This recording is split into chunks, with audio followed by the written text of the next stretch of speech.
now. On 105.9 FM and streaming worldwide on the WMAL app. O'Connor and Company. It's 6:06 now on O'Connor and Company. Thanks so much for tuning in to us this morning. We got you covered. At 6:35, J. Christian Adams. 7:35, Adam Gillette. At 7:45, Melissa Roby, We Back Blue. I want you to tune in for that. We need to fill a police cruiser full of toys with Toys for Tots. That's tomorrow. We'll give you all the details.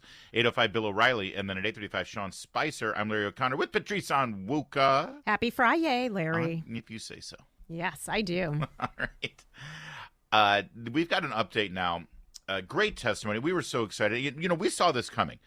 When Chairwoman Virginia Fox announced that she would be calling in for a hearing the presidents of MIT, Harvard, and the University of Pennsylvania, we started talking about it 2 weeks ago because we said this is going to be huge. This is going to be incredibly important. And I want to remind you what happened on Cut 5 here. Cut 5, this is questioning from Congresswoman Elise Stefanik, who was basically... She brought the firepower that day. Yeah. You know, there have been calls for genocide on the college campuses here. We've seen it since the October 7th attacks. How is this not against your code of conduct? How is this not against your bullying policy? And this is the president of UPenn. It is a context-dependent decision, Congresswoman. It's a context-dependent decision. That's your testimony today. Calling for the genocide of Jews is depending upon the context. That is not bullying or harassment. This is the easiest question to answer. Yes, Ms. McGill. Ms. McGill has not had a good week. No, that happened hasn't. on Tuesday. Yep. By Wednesday, she was forced to put out a 2-minute video on social media basically saying that everything she said under oath was wrong, inaccurate. She didn't claim it was taken out of context. All she said was, I want to make this clear. Well, you had a lot of opportunities to make it clear, ma'am. Representative Stefanik gave all of them multiple opportunities to say, wait, just yes or no. Is this wrong? Meanwhile, the president of Harvard, Ms. Gay, she said, well, this has been misconstrued. No, nothing's misconstrued there. All right, so here's the update yesterday. Okay. A major donor, Ross Stevens of Stone Ridge Asset Management, he had $100 million gift to the University of Pennsylvania. He has withdrawn it. Now, people have to understand the level of wealth that funnels into these schools, especially a school like University of Pennsylvania or Harvard. University of Pennsylvania is the campus for the Wharton School of Business. That's right. It is the highest-end business school you will see, by reputation at least, in this country. It has chugged out more billionaires, I think, than any other educational entity, other than the mean streets of America, by the way, which I think probably has contributed to more billions. But if you want to get a college education and a master's degree in business, Wharton's the place. That's right. And so these guys make huge salaries. They're huge successes, and women, I should say. And then they go back to Wharton and they say, well, we want to help give you a gift. So this guy gave $100 million. He pulled it. He withdrew that donation as long as Liz McGill is the president. Wow. An emergency board meeting was called yesterday, and from the reports coming out of that board meeting, the board specifically for the Wharton School of Business have demanded that Liz McGill step down. That was late yesterday afternoon. I can't imagine she makes it through today. Bravo to the alumni. Yeah. Well, right now, here's the thing. Riley Gaines, actually, she says this a lot. It's like the inmates are running the prison on these college campuses. Well, the administrators have not been willing to stand up to students in their anti-Semitism, in their frankly, misogyny when it comes to biological women in sports and non-biological women in sports. These administrators have not stood up to the kids. And this is the result now. Yep. What that is taken, though, is for the donors, the donor class, the alumni network, and the donors who fund these universities to say enough is enough. We have stood by quietly with some of these things we really didn't care about. But this gets to the heart of what we are as individuals and what we are as a nation. And these are not the values that we believed in when we went to school. And so we are going to hold we're going to speak with our dollars. This is just like when when there were the Nike or the Bud Light boycotts. Now the donor class is boycotting these universities, and I want to see more of it. Here's one other thing, though, and my colleagues at IWF, Inez Stetman, has been writing about it. Maybe it's time to start taxing the universities. They'll feel the pinch from their donors, and they feel the pinch from the federal government, and maybe they'll start to get the message that academia is not a place for indoctrination. It's a place for actual education. Listen, I think that's worth exploring. I'd also like to say that to Mr. Stevens of Stonebridge Asset Management and his $100 million gift, unless Liz McGill steps down. Sir, with all due respect, this goes well beyond Liz McGill. Liz McGill did not happen in a vacuum. Dr. Gay up at Harvard did not happen in a vacuum. MIT, go all the way down the list. They are the symptom of the disease. All right, you get rid of Liz McGill, she's going to get replaced with the next Liz McGill. Don't forget, Lawrence Summers was the previous president of Harvard. He is a liberal Democrat. He was part of the Clinton administration. Lawrence Summers speculated openly in a board meeting or a session that they should discuss why more women aren't graduating from Harvard's STEM program, which is just a fact. And he wanted to explore why that was the case, and he got forced to resign because of that, because it was interpreted as misogyny or sexist language. When you speak the truth, you are shut up and silenced. And at the same time, the other end of that extreme is to sit in silence when the radicals, like these pro-Hamas and Black Lives Matters protesters, they're all the same, scream the most offensive, horrific things. But if you dare to step up and say that is wrong, well, you're part of the patriarchy. You're part of systemic racism. Ibram X. Kendi is still taught on all of these campuses and revered as a champion. The problem is not going to get fixed by getting rid of Liz McGill. Let me say this, by saying, BLM and Ibram X. Kendi. What's their tactic? If a company is in trouble, if a company has a president who has said something that suddenly gets bad headlines and they need to do PR, Ibram X. Kendi walks in the door and says, you know what? You funnel tens of millions of dollars to me and my entity. We'll give you protection. We'll tell everybody that you're woke now and you're fine, anti-racist, and that'll fix the problem. Well, here's what these donors should do. It's not enough to say that Liz McGill should step down. They should take some of that money that they give to UPenn. They should give it to Independent Women's Forum. They should give it to Young America's Foundation. They should give it to these organizations who have been fighting these fights all the time. And show that they actually believe in free speech. Absolutely. FIRE, I'm putting it out there. That's another on-campus organization that's about real free speech, academic freedom as well. I 100% agree with you. It is not just about removing the money, but where do you put the money in next? Those who are still, giving their money to these universities recognize that you have actual power and that you can make it. Your dollars can make a real difference in the education that the next generation is going to have. And then, hey, if you hire young people coming out of your alma mater, that's an opportunity for you to say, you know what, I'm not going to take students from this university because of the values that they individually or the university is not willing to defend. So I'm not going to support that with my company. And so we won't take any more interns. We won't take any more first years. That's right. There's lots of ways that you can speak out. You've got Wharton School of Business and University of Pennsylvania on your resume. That's actually a black mark against you at this point until they do something to fix this. Scott Walker, Young America's Foundation, they've been fighting this fight on college campuses for decades now. They'll be able to take your money and actually fix this problem if you're really interested in fixing it. Now, if it's just a PR problem, then fine. Get rid of the president, Ms. McGill will be gone, and then you'll just replace her with another version of the exact same problem. All right, more about where this really came from and the pressure that is now bearing down here. I want to talk about that in a moment. WMAL, making sense of the vote, because elections have consequences. Download the WMAL app to stream us for free.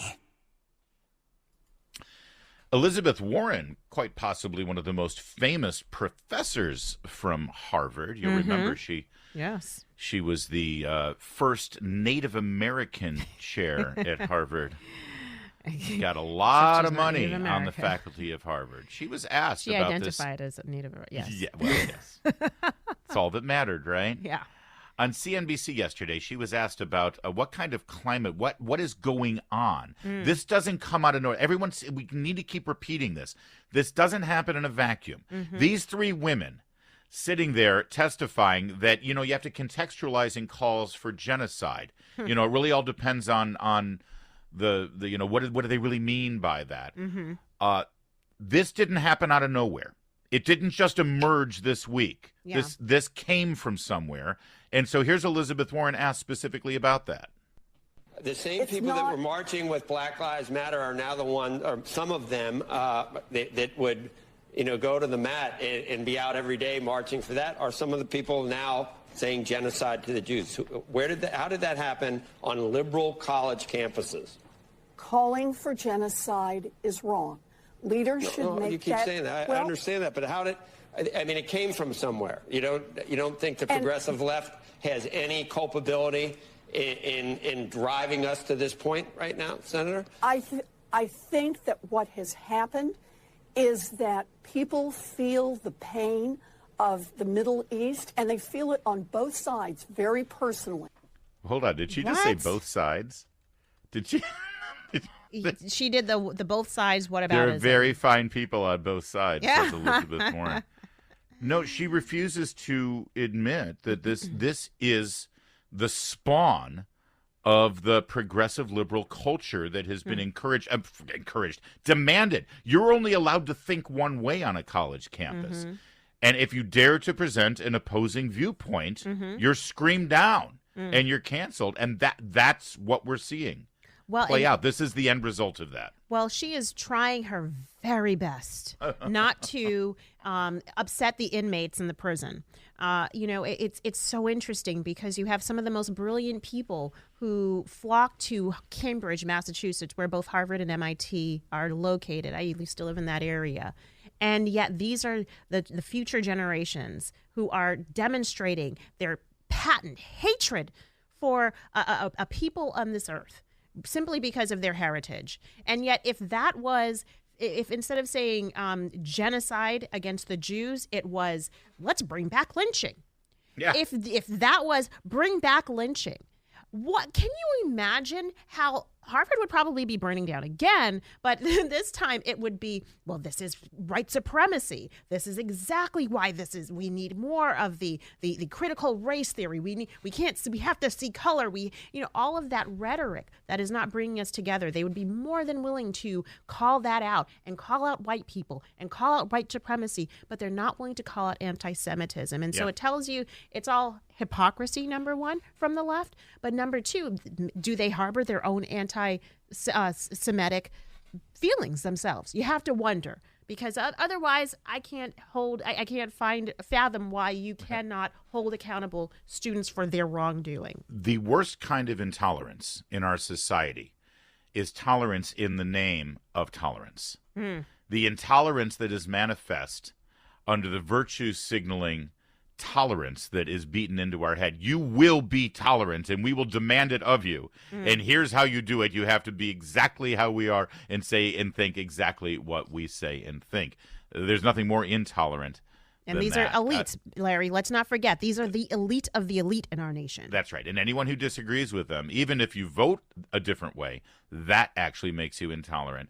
And that, of course, is the worst intolerance of all. This didn't happen in a vacuum. It didn't come out of nowhere. What we're seeing now is the fruits of a tree that was planted long ago that we've been warning about. Coming up at 7:35, Adam Gullett, who's been putting those mobile billboards around college campuses, he's doing the same up at UPenn, and we'll get an update from him. Right now it's 6:22. Last night in Albany, there was a shooting out in front of a synagogue. This was the first night of Hanukkah, and a person fired a shotgun several times out in front of a synagogue. The suspect that was arrested, his name was Mufid al-Qadir, and it's reported by witnesses that he shouted "Free Palestine" as he shot the gun. Now, the very first report coming out of Syracuse.com included in the headline that the shooter's motive was unknown. Wait, what? Yeah. Now, they have updated it. At 11:30 last night, Okay. they updated their report.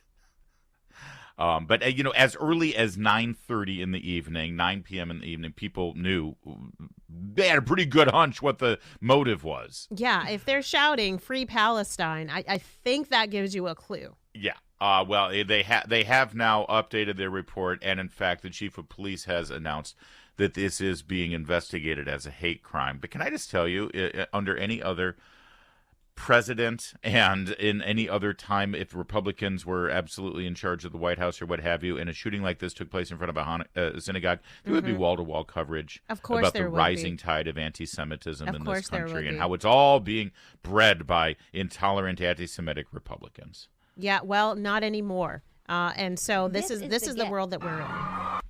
Sorry. They're trying Sorry, to silence that was my me. computer wigged out on me there. No, it's okay. You're right, Patrice. I apologize. I mean, you're absolutely right. Yeah. And hopefully people are actually seeing now what this actually looks like, where it's really coming from. Mm-hmm. And it's the elites. Boy, oh boy. A 100% lot of the this is the elites. elites. They can't actually call out bigotry when they see it. And sadly, we're living in a time where so much non-bigotry, non-racism, non-anti-Semitism was called that for political purposes, Yes. that now when you see it in real life, they don't know what to do with it. It's 6:30. WMAL-FM, Woodbridge, Washington, a Cumulus media station. Making sense of the news. News Talk 105.9. News now. On 105.9 FM and streaming worldwide on the WMAL app. O'Connor and Company. It's 6:37. It's O'Connor and Company here on this Friday. Getting your weekend started. And it's a weekend in December, Patrice. Those are the best Yeah. because every weekend in December feels like a holiday. The lights, Everything the about events, everything. And people do special things leading up to That's the right. holidays. It's just the best. Coming up at 7:35, Adam Guillette. A lot of this movement now in finally trying to change things on these Ivy League campuses and these elite universities, it's because of the public shaming that is going on. And Adam Guillette at Accuracy Media is leading part of that public shaming. We'll get an update from him. 7:45, Melissa Roby with We Back Blue. We are filling a police cruiser tomorrow for Toys for Tots, and we want to give you all the details on that. At 8:05, Bill O'Reilly, and at 8:35, Sean Spicer. There you go, Patrice. All right. Good morning to you. Happy Friday. All right, I'll accept that. It is a Okay. Friday, in fact.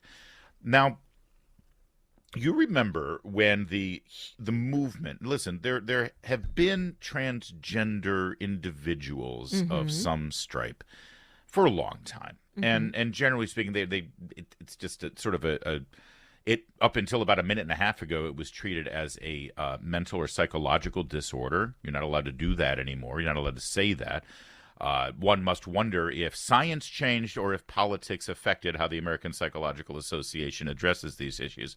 But setting that aside, when the rise of the transgender activist movement really started several years ago, many of us would there's a way to philosophically and intellectually reason issues out.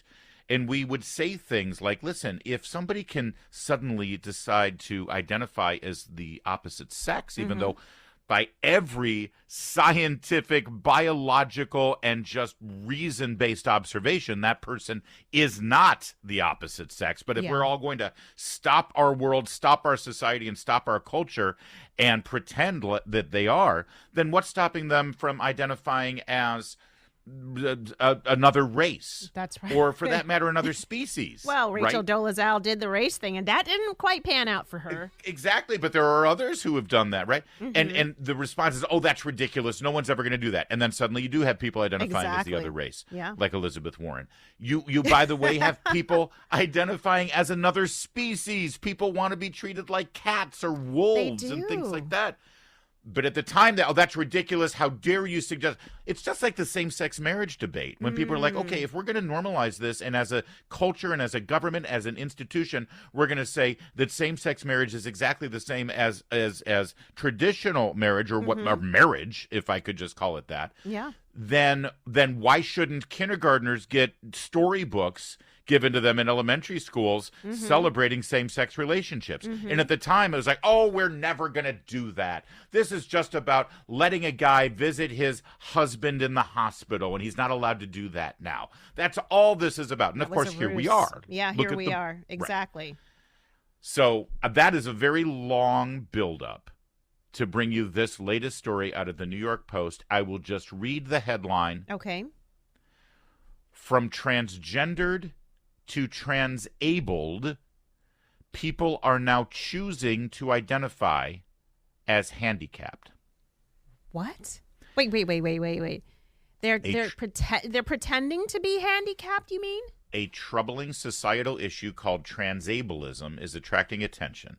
Transableism is a newer term of what used to be called body integrity identity disorder, in which a person identifies as handicapped. They pretend, or their brain tells them that they can't walk. Their brain tells them that they have lost use of their right arm. There is nothing physically wrong with them. But listen, I think it's still a mental disorder, so I will refer to it as a mental disorder, lest I be canceled. But scientifically, this body integrity identity disorder, I have seen videos of these. People will say, oh, my arm's been amputated. I lost my arm in a horrible factory accident. And the doctor will grab them by the arm and hold it up in front of their face and say, you have an arm. Here's your arm. Exactly. You haven't lost your... And the person is just in denial. It is a mental disorder, but now it's being encouraged. It's being encouraged. And in some extreme cases, people actually harm themselves. My goodness. So that they can be part of the disabled community. So, picking up where you left off in your opening to this segment, it is interesting that as we talk about transgender issues and transgenderism, where people feel like they're in the wrong body and they're going to the extremes of cutting off genitalia and sewing it back on or trying to reform it. Yeah. Now you have people who are, again, going to the extremes of changing their body. In some cases, I guess they're willing to sever a leg, sever an arm, to feel like that is going to make them feel comfortable in their body. I want to separate between the people for whom this is truly a mental issue, and that that mental issue needs to be dealt with, whether it's based on trauma, based on just mental issues in their family, genetic, versus the people who are using transgenderism and I guess transableism now, if that's the term, for their personal benefit and gain. For social clout. Yeah. For social clout, or for people who want the prize money, whether it's male athletes, 50-year-old male athletes now are competing in swim and cycling meets against women. I'm not even going to use against women. And so this is the ends that we're going to. It's interesting. I see this piece from earlier in January where you have, guess who's speaking out against transableism? Who? Transgenders and trans people in the transgender in movement and people in the disability movement. People who are disabled. Yeah, exactly. As a father of two children, yes, go ahead, Larry. Take it away. Conditions. One of them a physical condition, cerebral palsy, and another is on the autism spectrum. This is the most disgusting, offensive thing that I have ever seen. This one case of Jaron Victoria Alme in this New York Post article, a senior credit analyst in Oslo, Norway, identifies as disabled and uses a wheelchair, even though she has absolutely no physical handicap. She says that it's been her lifelong wish to be a woman paralyzed from the waist down. This is nauseating, it's despicable, it's offensive, it's rude, and it should be called out at every turn. And there's something wrong. There's something so wrong with our society and with the people that this is actually being celebrated. And frankly, if you agree, because this is pretty obvious, if you agree, then I need you to take that extra step and say, if this is offensive, if this is wrong, then what's the principle value-based argument, the reason-based argument against transgender identification as well? Exactly. I don't see a big difference. I mean, really don't. Whether you are trying to get that handicap placard for the great parking or whether you are. I mean, who among us has a your Christmas shopping, you're at the mall. It's like, oh, if only I were in a wheelchair, I'd get this great anywhere. Or if you are a person who is, you really are just mentally unstable and you think that you should be, you are disabled, or if you're just that person who wants attention. And Dylan Mulvaney. Yeah. The analogy here is that a lot of these folks want attention. 100. A single white guy, not a big deal. A single white guy dressed as a woman, a big deal. If Dylan Mulvaney did a 1-year journey, this is day 300 of being in a wheelchair, would we be celebrating that? No. Well, we might reach a point where we're forced to.